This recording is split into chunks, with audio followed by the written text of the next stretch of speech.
తాను చెయ్యవలసినది ఒకటి ఉంటుంది లోకంలో, శాస్త్రము చేత విధింపబడినది. శాస్త్రము ఏది చెయ్యాలని విధించిందో అది చెయ్యడమే తన యొక్క కర్తవ్యము. అలా కాకుండా నెత్తికొత్తుకున్నది ఏదుందో అది బాధ్యత. బాధ్యత కుంగ తీసేస్తుంది మనిషిని, కర్తవ్యం మెట్లెక్కిస్తుంది. కాబట్టి తాను చెయ్యవలసింది తాను చెయ్యాలి. క్షత్రియుడికి అంతఃపురాలు ఇచ్చారు, రాజభోగాలు ఇచ్చారు, పరిపాలన చెయ్యమని ఇచ్చారు. దేని కొరకు? క్షత్రియుడు మంచం మీద చచ్చిపోవడం అత్యంత హేయమైన విషయంగా చూసింది శాస్త్రం. ఆనాటికి ఉన్నటువంటి వ్యవస్థ అటువంటిది. ఆయన 10 మందిని రక్షించాలి. అందుకే తనకి వైరం ఉందా లేదా అనవసరం.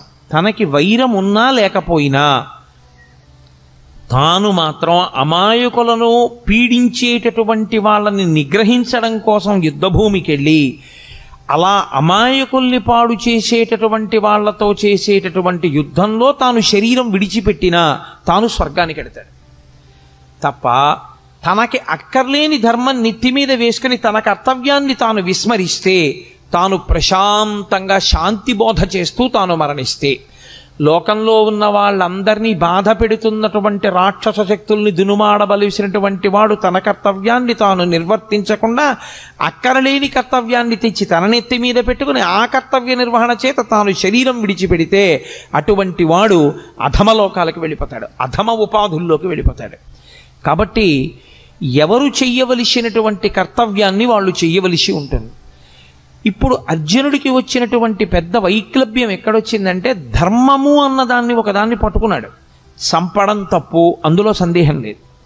భూతదయ అన్ని ధర్మములలోకి గొప్ప ధర్మం, నిష్కారణంగా చంపకూడదు. కానీ ధర్మమును నిలబెట్టడం కోసం ధర్మాన్నే పాడు చేస్తున్న వాళ్ళు ఎవరున్నారో అటువంటి వాళ్ళని సంహరించి ధర్మాన్ని నిలబెట్టవలసినటువంటి కర్తవ్యం క్షత్రియుడిది. అసలు తాను చెయ్యవలసిన ధర్మాన్ని, తన కర్తవ్యాన్ని తాను విస్మరించి తాను అక్కర్లేని ధర్మాన్ని ఒకటి నెత్తి మీద పెట్టుకున్నాడు. ఇక్కడ వచ్చింది సమస్య అంతా. అక్కరలేని వైరాగ్యాన్ని నెత్తి మీద పెట్టుకుని అక్కరలేని విషయాన్ని తాను అన్వయం చేసుకుని తాను చెయ్యవలసిన అవసరం లేని పని తాను చేస్తానని, తాను చెయ్యవలసిన పనిని తాను చెయ్యనని భీష్మించుకోవడం చేత తాను పాడవడమే కాకుండా ఇప్పుడు లోకంలో అధర్మం నిలబడకుండా చెయ్యవలసిన వాడు అలా చెయ్యకపోతే అధర్మము విచ్చలవిడిగా పెరిగిపోతుంది. కనుక తద్దోషము అర్జునుడికి రాకుండా మళ్ళీ ధర్మాన్ని నిలబెట్టడానికి ధర్మం విషయంలో అతను ఎక్కడ పొరపాటు పడుతున్నాడో ఆ పొరపాటుని దిద్దవలసి ఉంటుంది. అది అడ్డుపెట్టి మాట్లాడుతున్నది అర్జునుణ్ణి.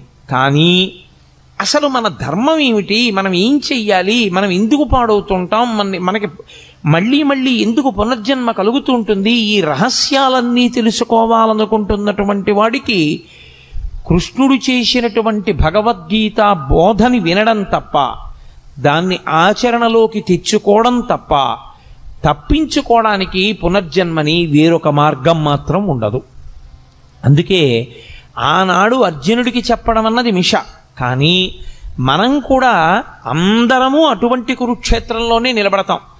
మనందరికీ కూడా ధర్మం విషయంలో మీమాంస, ధర్మం విషయంలో అనుమానం. ఏం చెయ్యాలో తెలియదు, ఏం చెయ్యకూడదో తెలియదు. చెయ్యకూడనివన్నీ తాను ఎత్తుకుంటాడు. అసలు తాను చెయ్యవలసింది తాను చెయ్యడు. ఎలా తరిస్తాడు? తాను తరించలేడు దానివల్ల. అందుకని నీవేది చెయ్యాలో తెలుసుకుని నువ్వు అది చెయ్యడంలో నువ్వు నైపుణ్యాన్ని సాధించాలంటే, అటువంటి కౌశలమును నువ్వు పొందాలంటే, ఆ కౌశలము చేత నువ్వు యోగమును పొందాలంటే అనేన యుజ్యతే ఇది యోగః అంటాడు పతంజలి. అనేకముగా ఉన్నవి ఒక్కటిగా మారి ఆ ఒక్కటిగా నువ్వు నిలబడి ఒకటి యందు ప్రవేశించి ఒకటిగా అనుభవాన్ని పొంది రెండవది లేదు కనుక భయాన్ని పొందకుండా శరీరాన్ని విడిచిపెట్టగలిగినటువంటి సాక్షిమాత్రపు శక్తిని నువ్వు పెంపొందించుకొనగలిగితే దానికి యోగమని పేరు. ఇప్పుడు అర్జునుడు పొందినటువంటి కష్టం ఏదుందో దానికి జవాబు చెప్పాలి. చిత్రం ఏమిటంటే 1వ అధ్యాయం మొత్తం మీద అర్జున విషాద యోగంలో కృష్ణ భగవానుడు ఎక్కడా మాట్లాడలేదు. ఎందుచేత అంటే ఎవడికి ధర్మం విషయంలో అనుమానం ఉందో, ఎవడు పొరపాటు జీవితం గడుపుతున్నాడో, ఎవడు ఈ అయోమయంలో ఉన్నాడో వాణ్ణి ముందు తనకున్న అయోమయం అంతా మాట్లాడినివ్వాలి. కానీ ముందే నోరు నొక్కేశారనుకోండి, అసలు నన్ను చెప్పనిస్తే కదండి అంటాడు. అందుకని ముందు మాట్లాడనివ్వాలి. ఎంత మాట్లాడతాడో అంతా మాట్లాడనిచ్చి అప్పుడు తాను మాట్లాడాలి ఆచార్యుడు. అందుకే 2వ అధ్యాయం వచ్చేంత వరకు అసలు కృష్ణ భగవానుడు నోరు విప్పలేదు. మనం డాక్టర్ గారి దగ్గరికి వెడతాం. డాక్టర్ గారి దగ్గరికి వెడితే డాక్టర్ గారు మనకున్నటువంటి అనారోగ్యాన్ని అడుగుతాడు. మనకేం తెలుసు అంటే దేని మూలంగా రోగం వచ్చిందో మనకి తెలియదు. వచ్చిన రోగం వల్ల మనం పడుతున్న బాధ ఒకటే మనకి తెలుసు. మనమేం చెప్పగలం? మన బాధ ఒకటే చెప్పగలం డాక్టర్ గారికి. ఏమిటో డాక్టర్ గారు సాయంకాలం అయ్యేటప్పటికి జ్వరం వచ్చేస్తుందండి, పొద్దున్న తిన్నది జీర్ణం అవుతుంది, రాత్రి 7 గంటలు 6 దాటిందంటే ఇంకా ఒళ్ళు వేడెక్కుతుంది, ఏది తిన్నా జీర్ణం అవ్వదు సరికదా, వాంతి అయిపోతుందండి, రాత్రిపూటే ఉంటుంది. వీడు బాధ ఒకటే చెప్తూ ఉంటాడు. వింటూ డాక్టర్ గారు ఏం ఆలోచిస్తాడంటే వీడికి సాయంకాలం 6 అయ్యేటప్పటికి జ్వరాన్ని కల్పించగలిగినటువంటి సూక్ష్మాంగ జీవి ఏది ప్రవేశించి ఉంటుంది, దాని వలన వీడిలో ఏ రకమైనటువంటి జ్వరం ప్రకోపించి వీడికి జీర్ణం కాకుండా ఆహారం బయటికి వెళ్ళిపోతుంది. ఇప్పుడు మందు దేనికి వెయ్యాలంటే మూలానికి వెయ్యాలి. ఏ సూక్ష్మక్రిమి శరీరంలో ప్రవేశించడం చేత అతనికి సాయంకాలం జ్వరం వచ్చి తిన్న పదార్థం జీర్ణం కాకుండా వాంతవుతుందో ఆ సూక్ష్మక్రిమి మీద అతను ఔషధాన్ని ఇవ్వాలి. అంతేకాని వాంతి అయిపోకుండా ఏం చేయాలో లవంగమొగ్గ నవలాలో ఏలక్కాయ నవలాలో చెప్పడానికి అతని భార్య చాలు, పక్కింట్లో ఉన్న వాళ్ళే చాలు, డాక్టర్ గారు అక్కర్లేదు దానికి. డాక్టర్ గారు చెప్పవలసింది మూలాన్ని ఛేదించాలి. అర్జునుడు మాట్లాడితే అర్జునుడు మాట్లాడిన మాటల వెనక ఛేదింపబడవలసినటువంటి మూలాల్ని కృష్ణ పరమాత్మ పట్టుకున్నాడు. ఇది అందుకే భవద్వేషిణి అయింది. గీతకి భవద్వేషిణి అని పేరు ఉండడానికి కారణం అదే.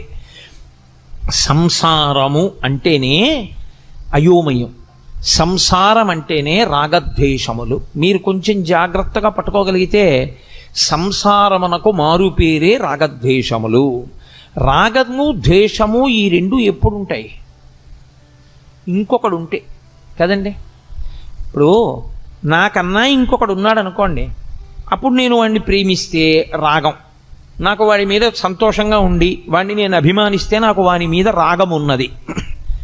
నేను వాడి మీద కోపం పెట్టుకుంటే నాకు ద్వేషం ఉన్నది. అసలు రెండవది లేదు ప్రపంచంలో, ఒక్కటే ఉన్నది. రాగమునకు కానీ ద్వేషమునకు కానీ ఏమైనా కారణం ఉందా? ఇంకో వస్తువు లేదు, ఉన్నదొక్కటే, పరబ్రహ్మం ఒక్కటే ఉంది. ఆ ఉన్న ఒక్క పరబ్రహ్మము ఎలా ఉన్నది? ఇన్నిగా కనపడుతున్నా కాదురా, ఇన్ని యథార్థమునకు ఉన్నదొక్కటే. అన్ని నగలుగా కనపడుతున్నా ఉన్నదొక్క బంగారమైనట్టు, అనేక కుండలుగా కనపడుతున్నా ఉన్నదొక్క మన్నైనట్టు, అనేక కడవలలో పోసిన ఉన్నది ఆ ఆవు పాలైనట్టు, అనేకమైన ఆవులున్నా అన్నిటి యొక్క పాలలో ఉన్న ధర్మము ఒక్కటైనట్టు, మనకి ఉన్నది ఒక్కటే పదార్థము అని తెలిసిందనుకోండి, ఇప్పుడు ప్రేమించడానికి లేదు, ద్వేషించడానికి లేదు. కాబట్టి ఇప్పుడు అర్జునుడికి రాగము పుట్టింది, ద్వేషము పుట్టింది. ద్వేషం ఎవరి మీద పుట్టిందంటే తన మీదే పుట్టింది. అయ్యో నేను వీళ్ళని చంపేస్తాను, వీళ్ళని చంపేస్తే ఇదిగో వీళ్ళందరూ పాడైపోతారు, వీళ్ళందరూ పాడైపోతారు, వాళ్ళ మీద ఒక పిచ్చి రాగం పట్టుకుంది, వాళ్ళ మీద ఒక పిచ్చి ప్రేమ, అర్థం లేని ప్రేమ పట్టుకుంది, కాబట్టి నేను వీళ్ళని చంపను. ఈ రాగద్వేషములనేటటువంటివి ఏర్పడడానికి కారణము రెండవ వస్తువు ఉండడం. ఇప్పుడు ఈ రెండవ వస్తువు ఉన్నది అనేటటువంటిది ఏదో, దానినే మోహము అని పిలుస్తారు శాస్త్రంలో. అజ్ఞానావస్థ, అవిద్య, దాని చేత వచ్చినటువంటి అయోమయావస్థ. ఈ అయోమయం పోవాలి అంటే గురుబోధ వినా మార్గం ఉండదు. కాబట్టి ఇప్పుడు కృష్ణుడు గురువుగా నిలబడి మాట్లాడాలి. అందుకు ఆయన మాట్లాడుతున్నాడు. ఇప్పుడు కృష్ణుడు మాట్లాడితే ఏమవుతుంది? అర్జునుడికి ఏ మోహము తనకున్నదని తనకి తెలియదో అది పోయిందని తెలుస్తుంది. తనకి ఉన్నప్పుడు ఇది ఉంది, అందుకు ఇలాంటి ఆలోచనలు వచ్చాయని తెలియదు. పోయి మళ్ళీ తనకి ధర్మం తెలిసిపోయాక తనకేం పోయిందో తెలుస్తుంది. అందుకే గీత అంతా అయిపోయిన తర్వాత నీకేమర్థమైంది అని అడిగాడు. నాకు భగవద్గీత అర్థమైందని చెప్పలేదు. నష్టో మోహ స్మృతిర్లబ్ధ. నేను ఏ మోహము, ఏ అజ్ఞానము, ఏ అవిద్య నన్ను పట్టుకుందో అది పోయింది. నాకు ఏది ఇంత పూర్వం తెలిసి ఉన్నదో అది ఇప్పుడు మళ్ళీ నాకు తెలిసి వచ్చింది. అంటే జ్ఞానము మీద కమ్ముకున్నటువంటి మేఘములు ఎగిరిపోయి ఈ స్థితి మళ్ళీ నువ్వు బోధించడం చేత నాకు కుదిరింది.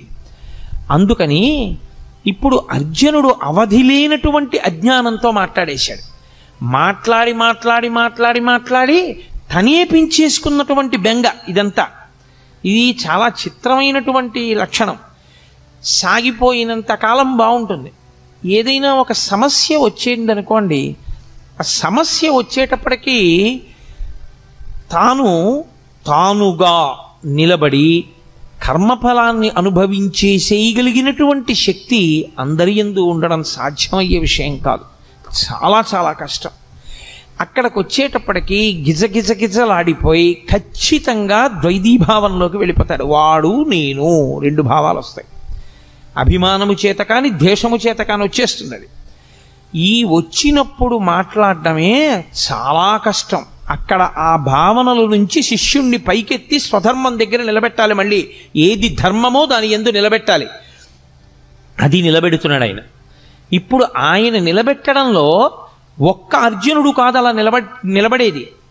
గీత చదువుకుంటున్న వాళ్ళందరూ అటువంటి ధర్మక్షేత్రంలో, అటువంటి కురుక్షేత్రంలో నిలబడ్డవాళ్ళే. మనం అందరం కూడా రాగము ద్వేషము ప్రతి క్షణం. చిత్రం ఏమిటంటే రాగము శాశ్వతముగాను ఉండదు, ద్వేషము శాశ్వతముగాను ఉండదు. ఒకప్పుడు మీరు అపారమైన రాగముతో ఉన్న వ్యక్తి మీరు అపారముగా ద్వేషించే వ్యక్తి, మీరు అపారముగా ద్వేషించే వ్యక్తి మీరు అపారముగా ప్రేమించే వ్యక్తి మారిపోతుంటుంది. ఇప్పుడు రాగము ద్వేషము మారడానికి వ్యక్తియా కారణము, మనస్సా కారణము? ఏది తనకి అనుకూలమో అది జరగకపోవడం చేత ద్వేషం వచ్చింది, ఏది తనకి అనుకూలము కాదో అది జరగడం వల్ల ద్వేషం వచ్చింది. ఇప్పుడు ఈ రాగద్వేషములు రెండూ పోవడానికి అవిద్య పోవాలి. ఈ అవిద్య పోవాలి అంటే అది గురువుగారు మాట్లాడితే తప్ప శిష్యుడికి పోదు. కాబట్టి ఇప్పుడు ఏం చేస్తాడంటే అవిద్యలో వెడుతున్నవాడు విశేషమైన చిత్తభ్రాంతికి, చిత్తమాలిన్యానికి, భయానికి లోనైపోతాడు. ఈ భయానికి అంతుండదు. ఇంకా ఎంత భయంతోటో వెర్రిముర్రి ఆలోచనలన్నీ పెరిగిపోతుంటాయి. ఈ పెరిగిపోతూ వెళ్ళిపోతూ ఉండడం అనేటటువంటిది అర్జునుడి విషయంలో ఎక్కడ వరకు వెళ్ళిపోయిందంటే, అదిగో పైనుంచి పితృదేవతలు పడిపోతారు, వాళ్ళకి పిండాలుండవు, ఉదక క్రియలుండవు. ఆ తరువాతి కాలంలో వాళ్ళ భార్యల యందు జన్మించేటటువంటి సంతానం అంతా కూడా కులసంకరం అయిపోతుంది. ఇంతమందిని చంపేసి నాకెందుకు ఈ నెత్తిటికూడు, ఎన్నిన్ని పెద్ద మాటలు మాట్లాడేస్తున్నాడు, అక్కర్లేనివన్నీ మాట్లాడేస్తున్నాడు. మాట్లాడనిచ్చాడు, బాగా మాట్లాడనిచ్చాడు. ఇంత అర్జునుడు ఏమైపోయాడో తెలుసా అండి? ఇంతమంది శత్రువుల్ని అస్త్రప్రయోగం చేసి చంపగలిగినటువంటి అర్జునుడు తన మనసు తనకి బరువైపోతే, తన చిత్తము మలినమైపోతే, తాను పెంచుకున్న భయానికి తాను వశుడైపోతే, తాను గాంధీవం వదిలేసి కూలబడిపోయి కృష్ణ పరమాత్మ యొక్క కాళ్ళ మీద పడిపోయి బావా బావా అని పిలిచేటటువంటి వాడు ఒక ఆశ్చర్యకరమైనటువంటి మాట అన్నాడు. నేను నీకు శిష్యుణ్ణి అన్నాడు. మాం త్వం ప్రపన్నః, నేను నిన్ను శరణాగతి చేస్తున్నాను. నువ్వు ఏం చేయాలో తెలుసా? శిష్యుడనైన నన్ను ఉద్ధరించాలి. నాకు మార్గం తెలియట్లేదు. ఇదే అతను చేసిన చాలా మంచి పని. ఏమైనా ఉంటే అర్జునుడు ధర్మక్షేత్రమైన కురుక్షేత్రంలో చేసినటువంటి ఈ పని వల్ల భగవద్గీత పుడుతోంది. ఈ పని వల్ల గీతామృతం వస్తోంది. ఈ పని వల్ల వచ్చినటువంటి గీతామృతం కాలంతో, దేశంతో సంబంధం లేకుండా మానవాళిని తరింపచేస్తూనే ఉంది. మాట్లాడి ఇంకా నేను మాట్లాడనయా, మాట్లాడిన కొద్దీ భయం ఎక్కువైపోతోంది. ఇంకా భయం వైపుకే వెడుతున్నాయి కానీ ఆలోచనలు. నేను బయటికి రాగలనన్న ఆలోచన అసలు నాకు రావట్లేదు. కాబట్టి మీరు వినా నాకు శరణ్యము లేదు. గురువుగారి కాళ్ళ మీద పడిపోయి నేను ప్రపన్నుడను అంటే నేను శరణాగతి చేస్తున్నాను, మీరు నన్ను స్వీకరించి నా యొక్క బాధనంతటినీ పోగొట్టండి. ఇప్పుడు అసలు నేనేం చెయ్యాలి నాకు అర్థం కావట్లేదు అన్నాడు. ఎవరు యుద్ధం చేస్తానని వచ్చినవాడు. ఇప్పుడు కాదు, ఎప్పటి నుంచో యుద్ధం చేస్తాను కౌరవుల్ని సంహరిస్తానని పెద్ద తపస్సు చేసి పరమేశ్వరుణ్ణి సాక్షాత్కరింపజేసుకుని పాశుపతాస్త్రం పొందినవాడు, అంతమంది దేవతల దగ్గర అన్ని అస్త్రాలు పొందినవాడు, అంతమంది గురువుల్ని సేవించినవాడు, ఎప్పుడు కురుక్షేత్ర సంగ్రామం జరుగుతుందా కౌరవుల్ని మట్టు పెడదామని ఎదురు చూచినవాడు, ఇవాళ ఆశ్చర్యంగా యుద్ధం చేయడం మాట దేవుడిని వారు కృష్ణ పరమాత్మ యొక్క కాళ్ళ మీద పడిపోయి, కృష్ణ నీవు తప్ప నాకు దిక్కెవరు, కాబట్టి నువ్వే నన్ను రక్షించాలి. ఆయన మాట్లాడడం మొదలుపెట్టాడు. ఆయన మాట్లాడుతూనే ప్రారంభం ఏమన్నా తెలుసా అండి? ఆయన మాటలకున్నటువంటి గమ్మత్తు ఏమిటంటే ఆయన మాట మొదలు అదే, భగవద్గీతలో ఆయన మాట చివర అదే.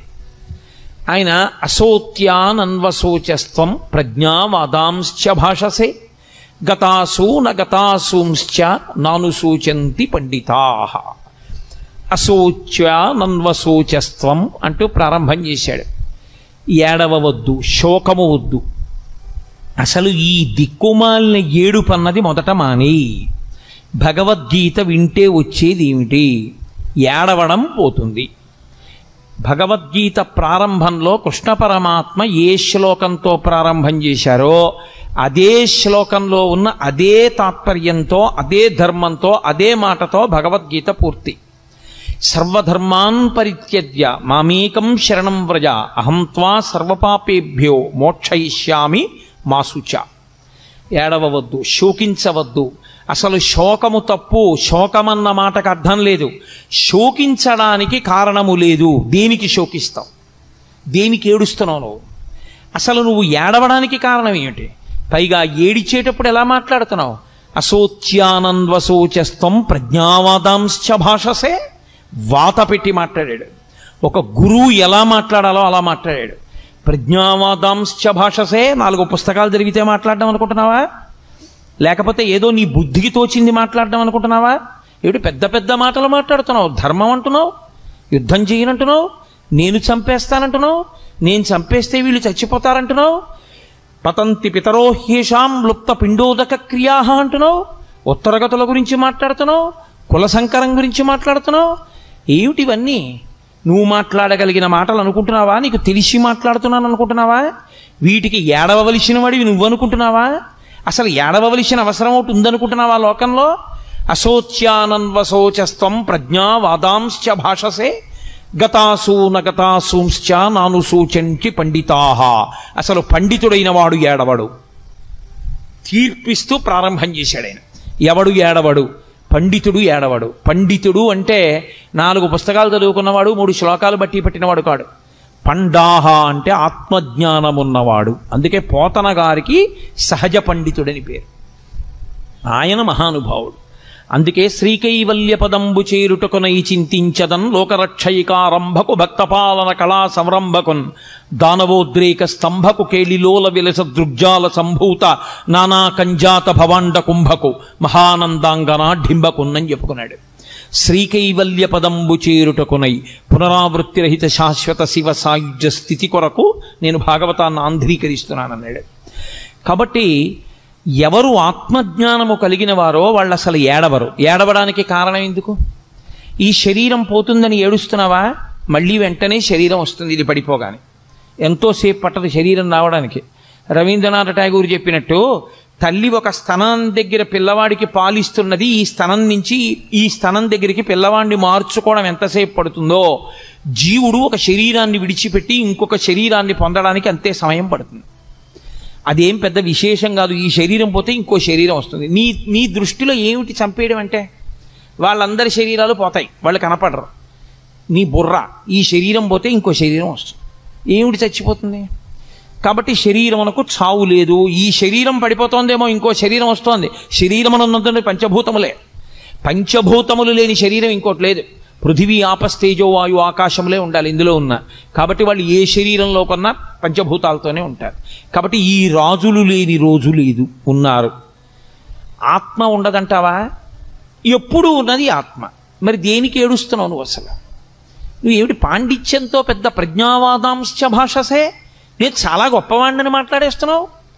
వీళ్ళందరూ చచ్చిపోతారంటున్నావు, నేను చచ్చిపోతానంటున్నావు, వీళ్ళందరూ ఏమిటో పడిపోతారంటున్నావు. ఎవరు చచ్చిపోతారు? నేను మీతో మనవి చేశా, వైద్యుడు మూలానికి మందిచ్చినట్టు మూలానికి మందిస్తూ ప్రారంభం చేశాడు. అంత గంభీరంగా ఉంటుంది గురువుగారి కంఠం. అంటే గురువాణి అంటే సింహస్వప్నము. మిగిలిన పిట్టలు కుయ్యచ్చు, కాకులు కుయ్యచ్చు, పందులు అరవచ్చు, పిల్లులు అరవచ్చు అరణ్యంలో. ఏ జంతువు భయపడదు. సింహం బయటికి వచ్చి అరిచిన తరువాత అరవగలిగిన జంతువు ఉండదు, వెళ్ళిపోవలసిందే ఎక్కడికైనా, తప్ప ఇక నిలబడవు. ఆచార్యుడు వచ్చి మాట్లాడిన తర్వాత మాట్లాడగలిగిన సమర్థత ఉన్నవాడు ఇంకొకడు ఉండడు. ఆచార్యులకు ఆచార్యుడు జగద్గురు అయినటువంటి శ్రీకృష్ణ భగవానుడు వచ్చి మాట్లాడిన తర్వాత ఇక మాట్లాడడానికి ఏముండదు. అందుకే అంత గంభీరంగా ప్రారంభం చేశాడు.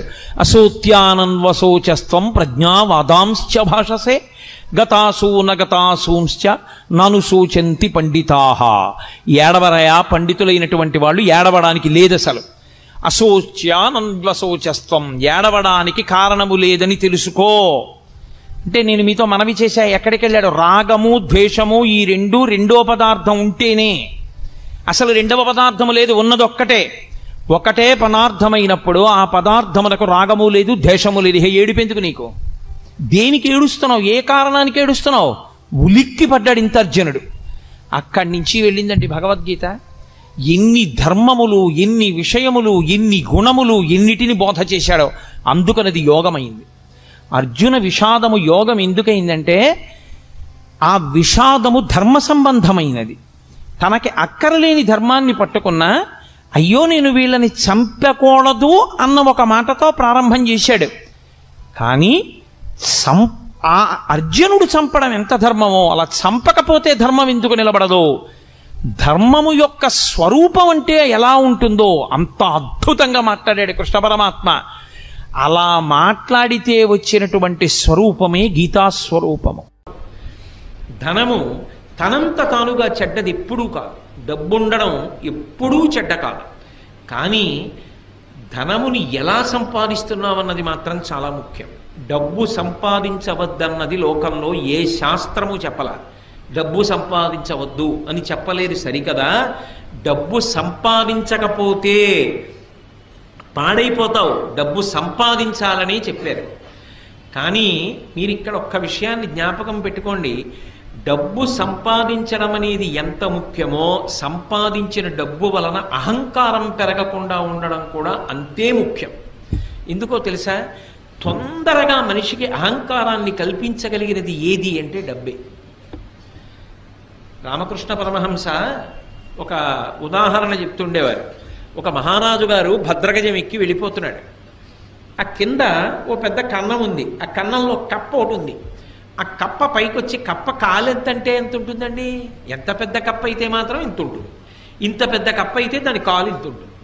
అది ఏం చేసిందంటే, రాజుగారు ఏనుగెక్కి వస్తున్నాడు, ఎదురైన చౌతన మదకరీంద్రము డిగ్గికేలు తనసగి ఎక్కించుకొని అంటాడు అలసాని పెద్దనగారు. అలా ఏనుగు మీద వస్తున్నాడు. ఈ కప్ప కన్నంలోంచి బయటికి వచ్చి కాలెత్తింది. ఏయ్ ఏనుగా, పక్కకి పో, ఇక్కడ నేనున్నానని తెలీదా? ఇలా వస్తున్నావు? నేనున్న ఇల్లు ఒళ్ళు దగ్గర పెట్టుకోండి. రామకృష్ణ పరమహంస శిష్యుడితో నించుని ఉన్నారు. శిష్యుడు తెల్లబోయి పరమహంసని అడిగాడు, ఇదేమిటండి ఏనుగు మీద కప్ప కాలెత్తుతోంది, ఇంత ధైర్యం ఇంత గర్వం కప్పకి ఎందుకు వచ్చాయన్నారు. అంటే పరమహంస అన్నారు, ఇవాళ మధ్యాహ్నం విటుగా జేబుకి చిల్లున్న లాల్చీ వేసుకున్న వ్యక్తి వెళ్ళాడు. పావలాకాసు చిన్నది కదూ, ఆ కన్నంలోంచి జారి కింద పడి దొల్లి కప్ప ఉన్న కన్నంలోకి వెళ్ళింది. కప్ప దగ్గర పావలా ఉంది ఇప్పుడు, అందుకని ఏనుగు మీద కాలెత్తింది. మాకురుధన జన యవ్వన గర్వం హరతి నిమేషత్ కాలసర్వం మాయామయమిదమఖిలం హిత్వా బ్రహ్మపదంతం ప్రవిశ విదిత్వా అంటారు శంకర భగవత్పాదులు. డబ్బేం చేసింది? డబ్బా నిన్ను పాడు చేసింది. ఎంత ఐశ్వర్యమున్నా పరమ వినయ విధేయతలతో ప్రవర్తించినటువంటి గొప్ప గొప్ప చక్రవర్తులు లోకంలో లేరు. వాళ్ళకేమైనా దోషం వచ్చిందా? ధర్మరాజు గారు ఎంత ధార్మికంగా, ఎంత వినయంగా ప్రవర్తించాడు. భీష్మాచార్యుల వారు ఎంత వినయంతో ప్రవర్తిస్తాడు. నలచక్రవర్తి ఎంత వినయంతో ప్రవర్తించాడు. ఈ భూమండలాన్నంతటినీ ఏలినటువంటి చక్రవర్తులు ఎంత వినయంతో ప్రవర్తించారు.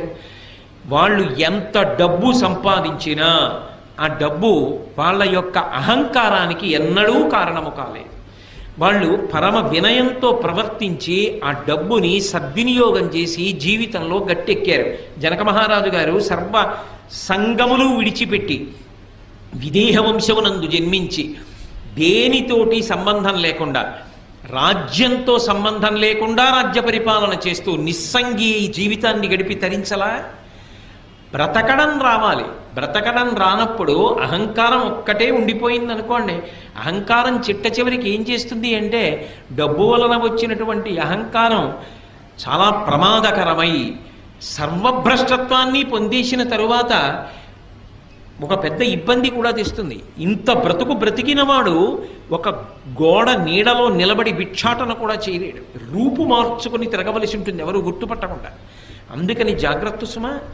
ఒకడికి డబ్బు ఉంది, వాడు కించిత్ కూడా పాడవలేదు. వాడు కించిత్ కూడా పాడవకుండా ఆ ద్రవ్యాన్ని చక్కగా వినయ విధేయతలతో దాన ధర్మాలకి ఖర్చు పెడుతూ, ఇదంతా పరమేశ్వరుడిచ్చింది, నాది కాదు, ఈశ్వరుడిదన్న భావనతో పరమ ఉద్దికగా జీవితం చేశాడు. వాళ్ళని డబ్బేం పాడు చేసింది? ఒక్కొక్కడు 5 రూపాయలు అహంకారానికి కారణమైపోతోంది. అది డబ్బు పాడు చేసిందా? డబ్బు పాడు చేయలేదు, బుద్ధి పాడు చేసింది. అందున డబ్బు బుద్ధిని, సరస్వతి బుద్ధిని 2 రకాలుగా పాడు చేసేస్తాయి. అదేమిటండి, సరస్వతి అంటే బుద్ధిని ఇవ్వాలి కదా, పాడు చేయడం ఏమిటి అంటే అహంకారం ఉంటే. మీరు లోకంలో సరస్వతి విషయంలో, లక్ష్మి విషయంలో ఒకటి గమనించండి. మీ దగ్గర చాలా డబ్బు ఉందండి, మీ వ్యాపారంలో బాగా లాభాలు వస్తున్నాయి అన్నారనుకోండి. ఏమి లాభాలండి, ఏదో పెద్దవాళ్ళు చేసిన వ్యాపారం మూసేస్తే బాగుండదని చేస్తున్నాం, వడ్డీ డబ్బులు వస్తే గొప్పగా ఉందండి మా వ్యాపారం, ఇప్పుడు ఏమొస్తుంది అంటారు ఇందులో అంటాడు. డబ్బు ఉందండి అంటే ఒప్పుకోడా, ఏముందండి నా దగ్గర అంటాడు.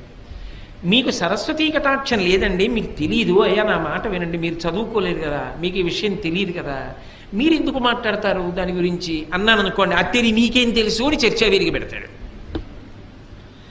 సరస్వతీ కటాక్షం లేదురా అంటే ఒప్పుకోడు, లక్ష్మీ కటాక్షం ఉందిరా అంటే ఒప్పుకోడు. రెండిటితోటి ప్రమాదం. అసలు అది దాటాలంటే మనసుకి సంస్కారం ఉండాలి. శంకరాచార్యుల వారి కన్నా ప్రజ్ఞాశాలి సరస్వతీ కటాక్షం ఉన్నవాడు లోకంలో ఉన్నాడా? అటువంటి శంకరాచార్యుల వారు శంకరుడి దగ్గరికి వెళ్ళి అన్నారు, పశుమాం సర్వజ్ఞ ప్రథిత కృపయా పాలయ విభో అన్నారు. శంకర, నేను పశువుని, నువ్వు పశుపతివి, నేను పాడైపోతే నిన్నంటారు. పశువుని కాపాడవలసిన వాడివి నువ్వు, కాబట్టి నీకు నాకు అనుబంధం ఏమి అంటే నేను పశువుని, నువ్వు పశుపతివి. ఇది శంకరాచార్యుల వారు అనవలసిన మాట. స్మృతౌ శాస్త్రే వైద్యే శకునకవిత గానఫణితౌ పురాణే మంత్రే వా స్తుతి నటన హాస్వేశ్వచతుర. నాకేమొచ్చు తండ్రి, నాకేం రాదు అన్నారు శంకరాచార్యుల వారు. ఎవరు? మహానుభావుడు అపరశంకరుడు, కైలాస శంకరుడు కాలడి శంకరుడిగా భూమి మీద తిరిగారు. అటువంటి మహానుభావుడు ఆ మాట అన్నాడు. మనం దేనికి గర్వపడాలి, దేనికి అహంకరించాలి? ఒక్కొక్కసారి కొన్ని చాలా చమత్కారంగా ఉంటాయి. నేను విశాఖపట్నంలో చదువుకునే రోజుల్లో ఒకసారి అకస్మాత్తుగా వాకాటి పాండురంగారావు గారని మహానుభావుడు, చాలా గొప్ప వ్యక్తి, చాలా గొప్ప వ్యాసాలు రాసేవారు ఆయన. ఆయన మాకు కల్చరల్ హెరిటేజ్ ఆఫ్ ఇండియా అని, అది కంపల్సరీ పేపర్, అన్ని కోర్సుల వాళ్ళు చదవాలి. ఆ పేపర్ మాకు ఆయన వస్తుండేవారు వారానికి ఒకసారి. ఆయన పాఠం అంటే చెవి కోసుకునే వాళ్ళం, అంత బాగా మాట్లాడేవారు ఆయన. ఆయన మాట్లాడుతూ వాట్ ఈజ్ ఎడ్యుకేషన్ అని అడిగారు. వాట్ ఈజ్ ఎడ్యుకేషన్ అంటే ఒక్కొక్కళ్ళు లేచి ఒక్కొక్కటి చెప్పారు.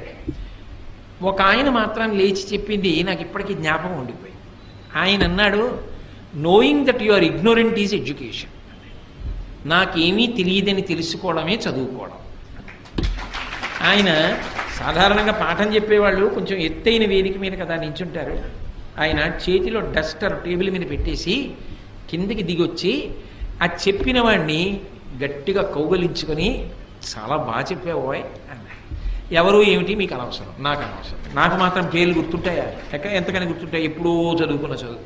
కాబట్టి నాకేమీ తెలియదని తెలుసుకోవడం చదువు. ఎందుకనంటే మీరు ఒకటి ఆలోచించండి, చాలా తెలుసు అన్నాడు అనుకోండి, ఆయన్నో గ్రంథాలయంలోకి తీసుకెళ్ళి నించోపెట్టి ఇందులో మీరు చదివినవక్కర్లేదు, ఇందులో ఉన్న పుస్తకాలు ఏవి చెప్పగలరా? అయితే ఎవరైనా చెప్పగలరా? ఒక గ్రంథాలయంలో ఎన్ని పుస్తకాలు ఉన్నాయో అవి ఏవేం పుస్తకాలో కూడా తెలియదు. అవన్నీ చదవడానికి, చదివిన జ్ఞాపకం పెట్టుకోవడానికి, జ్ఞాపకం పెట్టుకున్న జీర్ణం అవ్వడానికి ఎన్ని జన్మలు కావాలి? ఏం తెలుసునని తెలుసు అంటాం. చదువుకున్న కొద్దీ తెలిసేది ఏదంటే నాకు తెలియనివి చాలా ఉన్నాయని తెలుస్తుంది. అప్పుడు అహంకరించడానికి ఏముంది? మిడిమిడి జ్ఞానం అంటారు. నా బోటిగాడు ఉంటాడే, ఏదో ఓ పద్యం ఓ శ్లోకం నేర్చుకుని నా అంత గొప్పవాడు ఎవడని గర్వపడుతూ ఉంటాడు. అది నిజమైన సరస్వతీ కటాక్షం కాదు. నిజమైన సరస్వతీ కటాక్షం ఉన్నవాడు నాకేం తెలుసండి, నాకేమొచ్చండి, మహాతల్లి పరదేవత ఆవిడ పలికించిందంతే, నేను చేసింది, నేను నేర్చుకున్నది, నేను సాధించినది ఏమీ లేదంటాడు. అది వినయం. అందుకే సరస్వతీ కటాక్షము ఉండడం కాదు, సరస్వతీ కటాక్షము నీ వినయమును పెంచుతున్నదా. నాకేం తెలుసండి అన్ననాడు నువ్వు వినయంగా ఉంటావు. నాకేం తెలియదండి అన్ననాడు అయ్య బాబోయ్ నేను పట్టుకోగలరా ఎవరైనా? అప్పుడు ఆయన పని ఏమిటంటే 24 గంటలు అవతల వాళ్ళు తప్పులు వెతుకుతూ ఉండడం. అలా వెతకడం ఒక అహంకారానికి కారణమై పతనమైపోవడానికి కారణం అవుతుందా అవదా? అది నాకేం తెలుసండి అని ఊరుకోవాలి అంటే అది నిజమైన సరస్వతీ కటాక్షం. అందుకే ఒకటి బాగా అభ్యాసం చేస్తే తప్ప రాదు, పుట్టుకతో వచ్చేది కాదు, అది వంశంలాగా. అది కష్టపడి చదవాలి.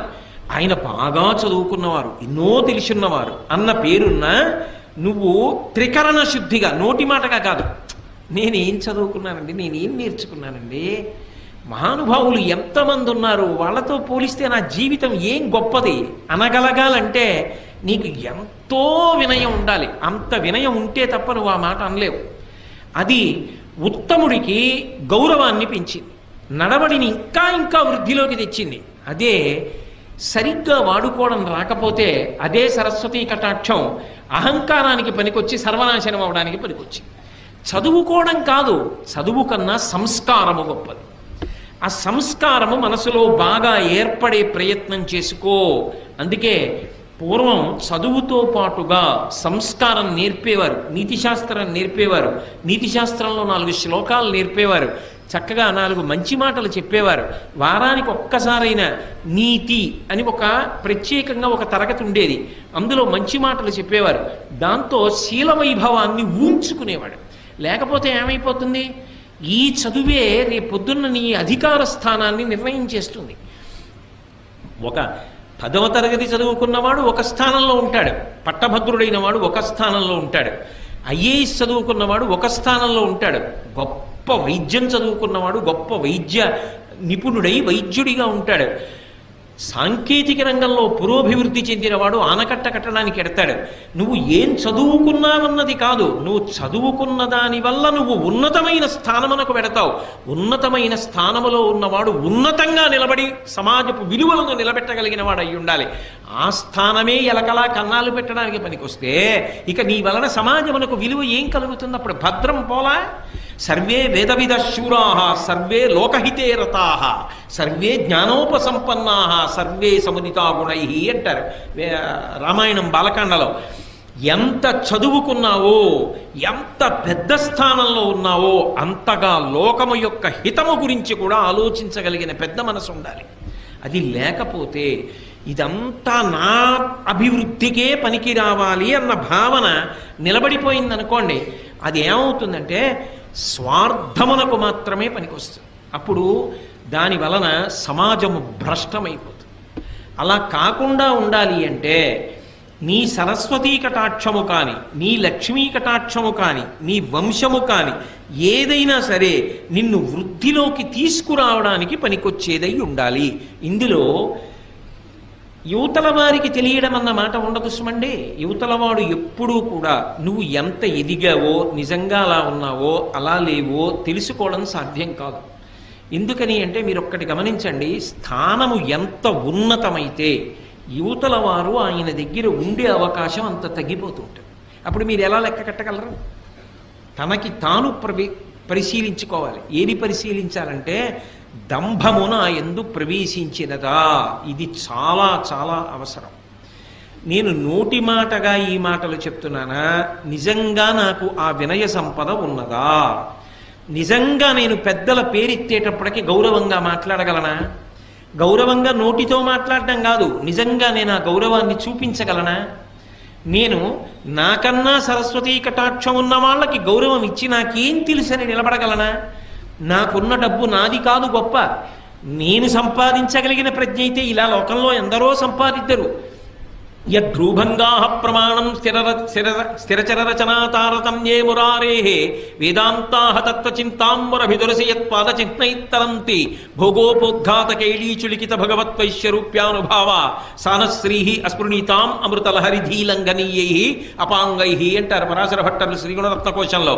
గత జన్మలలో చేసినటువంటి పాపపుణ్యములను బట్టి పుర్రె మీద రాసేటప్పుడు లక్ష్మీదేవి బ్రహ్మగారి తల్లి కనుక, సృష్టికర్త యొక్క తల్లి కనుక, అమ్మ గత జన్మలో వీడు ఫలానా పేరుతో ఉన్నవాడమ్మా అంటే ఆవిడ ఓ వాడా లోకహితము కొరకు ప్రవర్తించిన వాడని కనుబొమ్మ పైకెత్తిందనుకోండి, ఓ అని ఇలా కనుబొమ్మ పైకెత్తితే యద్భ్రూభంగా ప్రమాణం, ఆవిడ కనుబొమ్మ పైకెత్తితే ఈ జన్మలో వాడు మహదైశ్వర్యవంతుడు అవుతున్నాడు. యవ్వని వాకిట ఇభమద పంకంబు రజభూషణ రజో రజినడగు అంటుంది ద్రౌపదీదేవి భారతంలోనే. ధర్మరాజు గారి ఐశ్వర్యం ఎటువంటిది అంటే, ఆయన దర్శనం చెయ్యడానికి లోపలికి వెళ్ళేటటువంటి చక్రవర్తులు ఒకరినొకరు తోసుకుంటే వాళ్ళు భుజాలకి పెట్టుకున్న వజ్రములు వైఢూర్యములతో కూడుకున్న ఆభరణములు ఒరుసుకున్నప్పుడు వాటి యొక్క నుషి కింద పడి గాలికి పైకి రేగుతుంటే, ఆయన అంతఃపురం ముందు కట్టబడినటువంటి మదగజముల యొక్క చెవుల పక్కనున్న కన్నములలోంచి కారిన మదజలముల చేత ఈ రేగుతున్న వజ్ర వైఢూర్యముల ధూళి అణచబడుతుండేదిట. అంతటి ఐశ్వర్యవంతుడయా ధర్మరాజు అంటే ఏమిటి తేలిగ్గా మాట్లాడుతున్నావు? అయితే ధర్మరాజు పాడవడానికి పనికొచ్చింది ఐశ్వర్యం? పనికి రాలేదుగా. ఎంత ఐశ్వర్యం ఉంటే ధర్మరాజు గారు ఉలికులికి పడ్డాడు? ఏం ఉలికి పడలేదుగా. లేని నాడు బెంగెట్టుకున్నాడా? మీరు విన్నారుగా వ్యాసుల వారి గురించి చెప్పినప్పుడు, తీసుకెళ్లి మళ్ళీ హిమవత్ పర్వతం మీద ఉన్న ఐశ్వర్య నిధులను ఇచ్చాడు. ఇస్తే దాచుకున్నాడా?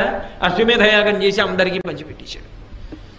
అందుకే ఆ లోపల ఉండవలసినటువంటి సంస్కార బలము ఉండకపోతే దంభముగా పరిణమించిందనుకోండి, అది చాలా ప్రమాదహేతు, ఎదుటివాడు కూడా పట్టుకోలేడు. ఎందుకని అంటే చాలా మంచివాడిలా కనపడుతూ ఉంటాడు పైకి. ఎలా తెలుసుకుంటారండి? సాధారణంగా వేషాన్ని చూస్తే చాలా మంచివాడు అనే అనుకుంటారు కదా. ఒక కొంగ ఉందనుకోండి, ఓ సరోవరం పక్కన నించుంటుంది, ఒంటికాలు మీద నించుంటుంది, కళ్ళు మూసుకుంటుంది, సాధారణంగా తెల్లగా ఉంటుంది. కొంగ జపం అంటారు. అందుకే చూసిన వాళ్ళు ఏమనుకుంటారు, అబ్బా ఈ కొంగ ఏదో పెద్ద మార్పు వచ్చేసింది, లోపల జీవుడు ఎవరో ఆ సరోవరంలో స్నానం చేసి ఇంత తెల్లవారకట్ట దాని ఒడ్డున నించుని ఇంత చలిలో అలా కళ్ళు మూసుకొని అలా జపం చేస్తోందే కదలకుండా అనుకుంటాం. అది నిజానికి సంపుటములను ముందుకు చాపి ఇలా చూసుకుంటూ ఉంటుంది. చేప నీళ్లలోంచి ఇలా వచ్చిందనుకోండి, చటుక్కున తిరిగి సంపుటములతో చేపని పట్టుకుని పైకి ఎగిరిపోయి తినేస్తుంది. నిలబడింది ఒంటికాల మీద, ఒళ్ళంతా తెలుపు, చూస్తే శుద్ధ సత్వస్వరూపంతో ఉన్నట్టుంది. లోపల ఏ చేపని పట్టుకుందామని ఆలోచన. దంభము అంటారు. పైకి కనపడినట్టు లోపల లేడు. ఎంత రంగు పట్టుబట్ట కట్టి, ఎంత గొప్పగా విభూతి పుండ్రాలు ఒళ్ళంతా పెట్టుకుని, ఎంతంత వేషాలు కట్టినా నీ లోపల బుద్ధులు మాననప్పుడు దంభం కాదు. లోపల బుద్ధి పోలేదు. పైన శరీరానికి ఎన్ని అలంకారాలు చేస్తే పుట్ట మీద కొడితే పాము చచ్చిందా? లోపల కొట్టాలి. గొరుగుచుందురు జుత్తు కొన్ని వందల సార్లు దాని పాపమేమో కానరాదు, అఖిల పాపములకు నిలయమైన మనసు గొరగడేమి మానవుండు అన్నాడు ఒక ఆధునిక కవి. అలా లోపల మార్పు రాకుండా దంభంతో ఉండి పైకి ఎంతో మంచివాళ్ళ నటిస్తూ పోతే, అమాయకులైన వాళ్ళు పెద్దలైన వాళ్ళు మంచివాడు అనుకున్నారేమో, కానీ వాళ్ళు మోసపోతే వాళ్ళకు వచ్చిన నష్టమే ఉంది అనుకున్నారేమో పాపం, అంతే, అంతవరకే. కానీ మోసపుచ్చిన దోషం కూడా నీకు రావట్లా, పాడైపోవట్లా. కాబట్టి నిన్ను నువ్వు నిరంతర పరిశీలనం చేసుకుంటూ ఉండాలి. ఉత్తమ వంశంలో పుట్టావు, వంశమునకు కళంకం రాకూడదని ప్రవర్తించాడు, ఏమీ పాడవడు. ఉత్తమ వంశంలో పుట్టా, అహంకారానికి కారణమైంది, తాను పాడవడు, ముందు పుట్టిన వాళ్ళు కూడా పాడైపోతారు. సరస్వతీ కటాక్షం ఉన్నది, ఏమి పాడవడు. ఆ సరస్వతీ కటాక్షం 10 మంది హితానికి పనికొచ్చిందనుకోండి, ఆవు గడ్డి తిని పాలిచ్చినట్టు తాను కష్టపడి చదువుకున్న శాస్త్రాన్ని 10 మందికి ఉదారంగా పంచిపెట్టేశాడు అనుకోండి, తాను శాశ్వతమైన కీర్తిని పొందుతాడు. నాకేం తెలుసు అని వినయంతో బ్రతికాడు అనుకోండి, భగవంతుని యొక్క అనుగ్రహానికి పాత్రుడవుతాడు. ఏదో కొంత తెలుసుకుని నాకన్నా తెలుసున్నవాడు లేడు అని అహంకారానికి పోయాడు అనుకోండి, 24 గంటలు చదువుకున్న చదువు అవతలవాడి యొక్క తప్పు పట్టడానికి పనికొచ్చింది. పనికొస్తే ఇప్పుడు ఆ చదువు స్వార్థంతో నిండిపోయింది. ఏదో ఒకటి ప్రతిఫలం లేకపోతే ఆయన చదువుకున్న చదువు వల్ల సమాజానికి ఉపయోగం ఉండదు. అప్పుడు ఏమవుతుంది? చాలా గొప్ప పడగ నాగుపాముది, దాని మీద మణి ఉంది. నాగుపాం పడగ మీద ఉన్న మణి ఎవరికైనా ఉపయోగపడుతుందా? వెళ్ళి తీసుకోగలరా? ఆయన ఎంత చదువు ఉంటే మాత్రం ఎవరికి ఉపయోగపడుతుంది? అవతల వాళ్ళలో తప్పులు ఎంచడానికి పనికొస్తుంది, ఇంకొకరిని చిన్నబుచ్చడానికి పనికొస్తుంది. అలా ఉండకూడదు కదా. చదువు అవతల వారు ఎంత చిన్నవాడైనా గౌరవించడానికి పనికి రావాలి. చాలా బాగా చెప్పావోయ్, చాలా బాగా మాట్లాడేవోయ్ అని పిల్లల్ని కూడా ప్రోత్సహించగలగాలి. శ్రీభాష్యం అప్పలాచార్య స్వామి వారు ఎవరైనా రామకథ చెప్తుంటే చెప్పబోయ్, రామాయణం ఎంతకాలం బ్రతికుంటుందో అంతకాలం మనుష్యత్వం బ్రతికుంటుంది నాయన అనేవారు. అంతేగాని నీకేం తెలుసు రామాయణం, నువ్వేం చెప్తావు రామాయణం అనలేదే. అందుకు మహానుభావుడు ఇప్పటికీ కూడా స్మరింపబడుతున్నారు. ఆయన సరస్వతీ కటాక్షం నీకు వినయం ఇచ్చిన నాడు ఏమి నిన్ను పాడు చేయదు, ఇంకా వృద్ధిలోకి వస్తావు. అహంకారం ఇచ్చిన నాడు పతనమైపోతావు. లక్ష్మీ కటాక్షము నీకు జన్మతః ఉండని, మధ్యలో కలిసి రాని, న్యాయార్జితంగా నీకు కలిసి వచ్చింది, అది నిన్నేం పాడు చేయదు. దాని పట్ల నీకు సంగము లేకుండా అది భగవంతుడి అనుగ్రహం అని నువ్వు నిలబడగలిగిన నాడు అది నిన్ను పాడు చేసేది కాదు. ఇదంతా నాదే అని అహంకారం అనకపోతే నువ్వు భ్రష్టమైపోతావు. ఆ డబ్బు నీ దగ్గర ఉన్నందుకు సమాజము భ్రష్టమైపోతుంది. కాబట్టి ఈ 3 ఉండడం తప్పు కాదు. పరిణితి లేని వాడి దగ్గర ఉండడం వల్ల వాడు పాడై మిగిలిన వాళ్ళని పాడు చేస్తాడు. అథవా మీరిటి తిప్పి ఆలోచించండి, ధృతరాష్ట్రుడైతే ఎలా అర్థం చేసుకోవాలి? అప్పుడు ఇవి ధర్మరాజు గారి దగ్గర ఉంటే ఏం చేశాయి? ఏం చేయలే. దుర్యోధనుడి దగ్గర ఉంటే ఏం చేస్తున్నాయి? సర్వనాశనం చేస్తున్నాయా? ఆ వంశంలో పుట్టబట్టి కదూ నేను యువరాజుని, నాకే రాజ్యం కావాలి, ధర్మరాజు ఉండకూడదు అని విపరీత బుద్ధులు పుట్టాయి. అదే వంశంలో పుట్టిన ధర్మరాజు గారైతే జూదంలో ఓడిపోయాను, ధర్మానికి కట్టుబడి అరణ్యవాసానికి వెళ్ళిపోయాడు. అది మాయాజూదం అని తెలుసున్నా కూడా ధర్మము చేత కట్టుబడిన వాడు వంశగౌరవాన్ని నిలబెట్టడానికి వెళ్ళిపోయాడు. ధర్మమునకు కట్టుబడకుండా వంశమునందు పుట్టినవాడు వంశ భ్రష్టత్వానికి కారణమయ్యాడు. సరస్వతీ కటాక్షమున్న వ్యాసుడు లోకహితానికి పనికొచ్చాడు. కించిత్ సరస్వతీ కటాక్షమున్న అహంకారం కలిగిన వాళ్ళు భ్రష్టులైపోతారు. అర్జునుడి కన్నా ఏ విలువిద్య తెలుసని, నా దగ్గర విలువిద్యుంది, నా దగ్గర విలువిద్యుంది, అర్జునుడిని మట్టు పెట్టేస్తానని బయలుదేరిన కర్ణుడి చివరికి దుర్యోధనుడిని కూడా నాశనం చేశాడు కదా. ధనము అంతే కదా. కాబట్టి ఉండడం తప్పు కాదు, నీ మనసుకి పరిణితి లేకుండా అవి నీ దగ్గర ఉంటే పాడు చేస్తాయి. పరిణితి ఉంటే ఈ 3 నిన్ను ఉద్ధరణ వైపుకి తీసుకెడతాయి. ఇది బాగా జ్ఞాపకం పెట్టుకోవలసిన విషయం సుమా. కాబట్టి నీకు ఇవి కలిగిన అహంకారమును పొందవద్దు. అవి నీ ఆరోగ్యవంతమైన భయమునకు కారణమై నువ్వు మరింత బాగా బ్రతకడానికి హేతువులు కావాలి.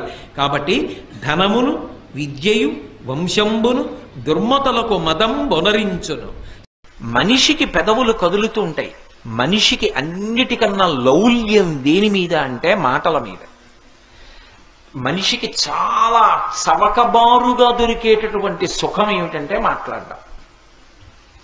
ఎందుకని ఏమీ తోచట్లేదు అనుకోండి, పక్కింటి వాడిని పిలిచి మాట్లాడడం. ఏమీ తోచట్లేదు అనుకోండి, ఆయన ఏదో పాపము చదువుకుంటాడు, ఆయన ఏదో పని చేసుకుంటాడు, ఆయన ఇంటికి వెళ్ళి కూర్చుని మాట్లాడడం. ఆయన ఇంటికి ఎందుకు?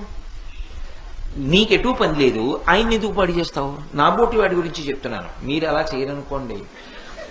ఆయన్ని ఎందుకు పాడు చేయడం? అంటే ఓ రూపాయి ఖర్చు అక్కర్లేదు కదా, మాట్లాడుకుంటే చాలు. కానీ ఈశ్వరుడు మాట ఎంత గొప్పగా ఇచ్చాడు. ఎవ్వరికీ లేదు మాట, మనుష్యుడికి ఒక్కడికే ఉంది. ఆ మాట చేత ఎంత కష్టంలో ఉన్నవాణ్ణి ఓదార్చవచ్చు. మాటతో బ్రతికుదాం అనుకున్నవాణ్ణి కూడా చచ్చిపోయేటట్టు చేసేయచ్చు. రావణాసురుడు మాట్లాడిన మాటలకి సీతమ్మ తల్లి చనిపోదాం అనుకోలా? అదే సీతమ్మ తల్లి హనుమ మాట్లాడితే బ్రతుకుదాం అనుకోలా? ఒకడి మాటకి బ్రతుకుదాం అనుకుంది, ఒకడి మాటకి చచ్చిపోదాం అనుకుంది. మాట అంత శక్తివంతమా కాదా? అంత శక్తివంతమైనటువంటి మాటకి ఆధారం పెదవులు. ఈ పెదవులు కదులుతూ ఉండడం గొప్ప కాదు, జీవితంలో ప్రయత్నపూర్వకంగా పెదవులు కదలకుండా ఉంచగలగడం గొప్ప. అందుకే మహాత్ములు ఏం చేస్తారంటే మౌనవ్రతం చేస్తూ ఉంటారు. చంద్రశేఖరేంద్ర సరస్వతి మహాస్వామి వారు ఎప్పుడైనా ఎక్కడైనా నోరు విప్పి ఏదైనా మాట్లాడారనుకోండి, తెల్లవారేటప్పటికి కనీసం అది 200 భాషల్లోకి తర్జుమా అయ్యేది. ఆయన మాట్లాడారు అంటే సరస్వతీదేవి మాట్లాడింది, కామాక్షి పరదేవత మాట్లాడిందని గుర్తు. అందుకే నడిచే దేవుడు అని పేర్గాంచారు. అటువంటి మహాస్వామి ప్రయత్నపూర్వకంగా కుటీరంలో కొన్నాళ్ళు మౌనంలోకి వెళ్ళిపోయేవారు. అసలు మనిషి జీవితంలో చిట్ట చివర పొందవలసిన స్థితి ఏది అంటే మౌనం. బతికున్న నాళ్ళు ఉపన్యాసం చెప్పకూడదు, కొంతకాలం ఉపన్యాసాలు చెప్పాలి. ఏదో ఒక పెద్దవాడు అయిపోయిన తర్వాత ఇంకా విడిచిపెట్టేయాలి. ఏదో ఒక రోజున ఇక నేను ఈ ప్రసంగాలు చెయ్యను, ఆప్ చేసేయాలి. ప్రసంగాలు చేయని వాడైతే ఇక లౌకికమైన మాటలు నేను ఎక్కువ మాట్లాడినా. మౌనంలో ఉండాలి. అసలు తరించుట, ఆత్మను అనుభవించుట అనేటటువంటిది మౌనంలోనే జరుగుతుంది. మౌనము ఆత్మని అనుభవించేటటువంటి స్థితి. వాక్కు దానికి భంగకరం. ఆ మౌనంగా ఉండడం రావాలి మనిషికి. అన్నిటికన్నా గొప్పది ఏది అంటే మౌనమే. అందుకే ఏ మాట మాట్లాడితే ఏదొస్తుందో అంటారు. ఎవరి దగ్గర ఎంత మాట్లాడాలో, ఎప్పుడు ఎంత మాట్లాడాలో తెలిసి ఉండాలి. భూపసభాంతరాల మన పుష్కళమాచతురత్వ మాజి బాహాపటు శక్తియున్ యశమునందనురక్తియు ప్రకృతి సిద్ధగుణంబులు సజ్జనాళికిన్నంటాడు భర్తృహరి. అదే పనిగా మాట్లాడకూడదు. ఎవరితో మాట్లాడుతున్నావు అన్నది దృష్టిలో పెట్టుకుని బహు తక్కువ మాట్లాడాలి.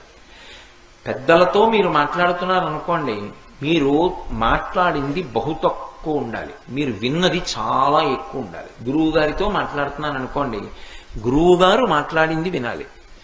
జవాబు చెప్పవలసి వస్తే బహు తక్కువ మాట్లాడాలి. అందుకే వాక్కు అంటే స్వామి హనుమ. అంత హనుమ లంకాపట్టణానికి వెళ్ళి సీతమ్మ తల్లి దర్శనం చేసి రాక్షస సంహారం చేసి తిరిగొస్తే అంగదుణ్ణి కూర్చోపెట్టి వానరుల్ని కూర్చోపెట్టి మాట్లాడితే తను వెళ్ళిన విషయాలన్నీ వర్ణిస్తారు. రాముడు పిలిచి ఏమైందని అడిగితే దృష్ట్వా సీత అంటారు. సీతమ్మ చూడబడినది అంతే. పెద్దల దగ్గర ఎక్కువ మాట్లాడకూడదు, పెద్దల దగ్గర వినాలి. జీవితంలో మౌనం పాటించాలి, తక్కువ మాట్లాడాలి. ఎవరు ఎక్కువ మాట్లాడతాడో వాడి ఆయుర్దాయం తరిగిపోతుంది. 100 సంవత్సరములు బ్రతకవలసిన వాడు ఎక్కువ మాట్లాడేటటువంటి అవసరాన్ని పెట్టుకుంటే 80 సంవత్సరాలకు వెళ్ళిపోతాడు. ఎవరు ఎక్కువ మాట్లాడకుండా ఉంటాడో వాడు దీర్ఘాయుష్మంతుడు అవుతాడు. అందుకే గురువు చేసేటటువంటి మహాత్యాగం ఏమిటి అంటే 10 మందికి మంచి మాటలు చెప్పడం. గురువు గారు మాట్లాడకుండా కూర్చుంటే లోకానికి జ్ఞానం ఎలా అందుతుంది? తన ఆయుర్దాయం పోతోందని తెలిసి మాట్లాడుతున్నాడు. అది గురువు చేసే త్యాగం. అందుకే గురువు శరీరాన్ని శిష్యులు రక్షించుకుంటారు. మిగిలిన పనుల విషయంలో గురువుగారు ఇబ్బంది పడకుండా చూసుకుంటూ ఉంటారు. కారణం ఏమిటంటే గురువుగారు ఎక్కువ కాలం బ్రతకాలి, బ్రతకపోతే దారి చూపించేవాడు ఎవరు? అందుకని. అంతేకాని అదే పనిగా మాట్లాడండి అనరు. కారణం ఏంటంటే గురువు ఎక్కువ కాలం బ్రతకాలి కాబట్టి, లేకపోతే లోకంలో దారి చూపించేవాడు ఉండడని. ఈ మౌనంగా ఉండండి అని చెప్పవలసి వస్తే మనం ఏమంటాం? నోటి మీద వేలేసి చూపిస్తాం. ఇలా వేలు పెడతాం. చెయ్యి ఇలా అడ్డు పెట్టామంటే దానికి 2 అర్థాలు. ఇలా అన్నాను అనుకోండి మాట్లాడకండి అని, ఇలా పెట్టుకున్నాను అనుకోండి నోటికి చెయ్యి అడ్డు, ఎదురుగుండా ఉన్నవారు పెద్దలు అని గుర్తు. ఎక్కువ నేను మాట్లాడను, బహు తక్కువ మాట్లాడతాను, ఎక్కువ వింటాను అని గుర్తు. ఏమిటంటే ఇలా పెట్టు కూర్చుంటాం. నేను మా గురువుగారి దగ్గరికి వెళ్ళాను అనుకోండి, ఇలా కూర్చుంటాను మొదట వెళ్ళగానే. అంటే గురువుగారు నేను ఎక్కువ మాట్లాడను, మీరు మాట్లాడింది నేను వింటాను. ఇలా చెయ్యి అడ్డు పెట్టుకున్నాడు అంటే వాడికి జీవితంలో ఎలా బ్రతకాలో, ఎన్ని మాటలు మాట్లాడాలో, ఎంత మౌనం పాటించాలో వాడికి తెలుసని గుర్తు. అందుకే ఇప్పటికీ దేవతా స్వరూపాల్లో హనుమ ఒక్కరే ఇలా పెడతారు. ఆజ్ఞాపాలక హనుమ అని రామచంద్రమూర్తి దగ్గర ఉంటే ఇలా ఉంటారు హనుమ. మీరు ఇప్పటికీ తిరుపతి వెడితే తీర్థం ఇచ్చే దగ్గర చూస్తే ఇలా పెట్టి ఉంటారు. క్యాలెండర్లు కూడా వచ్చాయి ఆ మధ్య, అందులో ఉంటారు ఇలా చెయ్యి అడ్డు పెట్టి ఇలా పెట్టుకుని ఉంటారు, ఇలా నిలువుగా పెట్టి ఉంటారు. ఆజ్ఞాపాలక హనుమ అంటారు. మనిషి ఎక్కువ మాట్లాడకూడదు, తక్కువ మాట్లాడాలి, ఎక్కువ వినాలి. అందుకే 1 నోరు 2 చెవులు. ఇది లోకానికి చెప్పడానికి ఏనుగు యొక్క ముఖం చెప్తుంది. అందుకే మీరు చూడండి, చెయ్యి వేరుగా ఉంటుంది, నోరు వేరుగా ఉంటుంది. మిగిలిన ప్రాణులకి చెయ్యి ఇలా అడ్డం పెడితేనే తెలుస్తుంది. ఏనుగు ఒక్కదానికి మాత్రం నోటికి అడ్డంగా చెయ్యి వస్తుంది. నోరు కిందకు ఉంటుంది, తొండం అడ్డంగా ఉంటుంది. దాని తొండమే దానికి చెయ్యి అయినప్పుడు తొండం అడ్డంగా ఉంది అంటే చెయ్యి అడ్డంగా ఉందా లేదా? నోటికి అడ్డంగా చెయ్యి పెట్టుకున్నటువంటి ప్రాణి ఎవరు? తనంత తానుగా ఏనుగొక్కటే. దంతములు రెండు పక్కకి ఉంటాయి, అవి నవలడానికి పనికిరావు. అంటే తినడం కోసం దంతాలు కాదు, మాట్లాడడం కోసం నోరు కాదు. బహు తక్కువ మాట్లాడి ఎక్కువ విని మౌనము చేత తరించు. ఇది లోకానికి సందేశమిచ్చేటటువంటిది. సమస్త మనుష్య జాతికి గురువుగా నిలబడి మాట్లాడగలిగినటువంటి ముఖం తనంత తానుగా ఉన్న ఏకైక ప్రాణి ఏనుగు. అందుకే ఏనుగు ముఖానికి అంత గొప్పతనం ఉంది. మహాదంతి వక్త్రాపి అని శంకర భగవత్పాదులు అనడానికి కారణం అది. అంత పెద్ద ఏనుగు ముఖం ఉన్నవాడు. అందుకే విఘ్నేశ్వరుడికి దండం పెట్టుకోండి అని పిల్లలతో దండం పెట్టిస్తుంటారు తప్పకుండా. ఎందుకని? నువ్వు తెలుసుకోవడం కాదు, ఎక్కడ ఎంత మాట్లాడాలో తెలిసి ఉండడం కూడా చాలా అవసరం. ఎక్కడ మాట్లాడుతున్నప్పుడు ఏది జ్ఞాపకం రావాలో అది రావాలి. ఎక్కడ ఎక్కువ మాట్లాడకూడదో అక్కడ మాట్లాడకుండా కూర్చోగలగాలి. నేను ఇక్కడికి వచ్చాననుకోండి, మాట్లాడకుండా కూర్చోకూడదు. నేను మాట్లాడినంతసేపు ధారాళంగా మాట్లాడాలి. నేను రేపు ఉద్యోగం చేయడానికి వెళ్ళాను అనుకోండి, నిశ్శబ్దంగా కూర్చుని నా పని నేను చేసుకోవాలి. అక్కడికి కూడా వెళ్ళి నేను వినాయక వైభవం చెప్తానండి అన్నాను అనుకోండి, నువ్వు ఉద్యోగంలోకి రావద్దని చెప్తారు కదా. ఎక్కడ ఏం చెయ్యాలో అది చెయ్యాలి. అంతేకాని అన్ని వేళలా ఒకలా ప్రవర్తించకూడదు. అదే పనిగా మాట్లాడుతూ ఉండకూడదు మనిషి. అది చాంచల్య బుద్ధి. మనిషి తొందరగా పాడయ్యేది, ఎక్కువ పాపాన్ని మూట కట్టుకునేది దేనివల్ల అంటే మాటల వలననే మూట కట్టుకుంటాడు. ఎందుకంటే మాటకి లౌల్యం ఉంటుంది, అందులో ఒక సంతోషం ఉంటుంది. అవతల వాడిని వెటకారం చేసి మాట్లాడడంలో ఓ సంతోషం ఉంటుంది. అదే పనిగా వెటకారం ఆడుతున్నాడు అనుకోండి, పాపం మూట కట్టుకుంటాడు. ఎక్కువ పాపం దేనివల్ల మూట కట్టుకుంటాడు అంటే మాటల చేత మూట కట్టుకుంటాడు. అందుకే దోషం దొల్లకుండా ఉండాలి అంటే తక్కువ మాటలు మాట్లాడాలి తప్ప ఎక్కువ మాట్లాడకూడదు. నోటికి చెయ్యడ్డు పెట్టుకుని మనుష్య ప్రాణి ఎలా బ్రతకాలో సూచించేటటువంటి ముఖము తనంత తానుగా ఉన్నవాడెవరు అంటే విఘ్నేశ్వరుడు. పైగా వేదం ప్రమాణవాక్కు మనకి. ఆ వేదం 84 లక్షల జీవరాశుల్లో 3 ప్రాణులను ఉత్కృష్ట ప్రాణులు అని పిలిచింది. ఉత్కృష్ట ప్రాణులు అంటే చాలా గొప్పవి అంది. ఏ కారణం చేత వీళ్ళు ముగ్గురు గొప్పవారు అని అడిగారు. అడిగితే వేదం ఈ ముగ్గురు ద్వైపములు అంది. ద్వైపం అంది. ద్వైపం అంటే ఏదైనా పుచ్చుకోవాలి లోపలికి అంటే 2 అంచెలలో తీసుకోవాలి. ఒకరికి ఇచ్చేయాలి అంటే ఒక అంచెలో ఇచ్చేస్తే అటువంటి ప్రాణులని ద్వైపములు అంటారు తప్ప, ఒక అంచెలో లోపలికి పుచ్చుకుని ఇచ్చేటప్పుడు 2 అంచెల్లో ఇచ్చిందనుకోండి హీన ప్రాణి అని గుర్తు. 2 అంచెలలో లోపలికి పుచ్చుకొని ఒక అంచెలో బయటికి ఇచ్చే ప్రాణులు అన్ని ప్రాణులలో 3 ఉన్నాయి. 1 మనుష్యుడు, 2 కోతి, 3 ఏనుగు, 4 లేదు. నే చెప్పట్లేదు, వేదం చెప్పింది ఈ మాట. ఎందుకని? నేను అన్నం తినాలనుకోండి, లేకపోతే నేను పండు తినాలనుకున్నాను అనుకోండి, ముందు చెయ్యి పెట్టి పండు పట్టుకోవాలి. 1 తెచ్చి నోటి దగ్గర పెట్టుకోవాలి. 2 అంచెల్లో కదా పుచ్చుకుంటున్నాను. అన్నం తినాలి, చెయ్యి పెట్టి అన్నం ముద్ద తీయాలి, అప్పుడు నోట్లో పెట్టుకోవాలి. 2 అంచెలు.